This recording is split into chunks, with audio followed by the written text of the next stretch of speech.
Annamayya first ఎస్పీగా, మరొకసారి నాకు కడప ఎస్పీగా ఈ అవకాశం రావడం నిజంగా చాలా సంతోషకరం. సో కడప ప్రజలకి సేవ చేసే అవకాశం రావడం అనేది ఒక అదృష్టంగా భావిస్తున్నాను.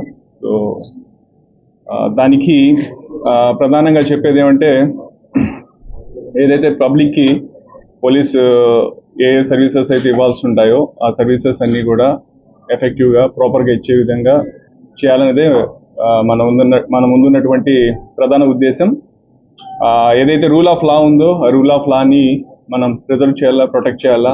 సో దానికి లోబడి అందరూ కూడా ఉద్యోగం చేయాలా. సో ఆ విధంగా మా పోలీస్ యంత్రాంగం అంతా కూడా ఉద్యోగం చేసే విధంగా, పనిచేసే విధంగా చేయాలనేదే నా ముందున్నటువంటి లక్ష్యం. సో కాబట్టి దాంట్లో ఈ విధంగా చేసే క్రమంలో పాత్రికేయ మిత్రులు కావచ్చు, ఎలక్ట్రానిక్ ప్రతినిధులు కావచ్చు, ప్రజలు కావచ్చు, రాజకీయ పార్టీకి సంబంధించిన ప్రతినిధులు కావచ్చు,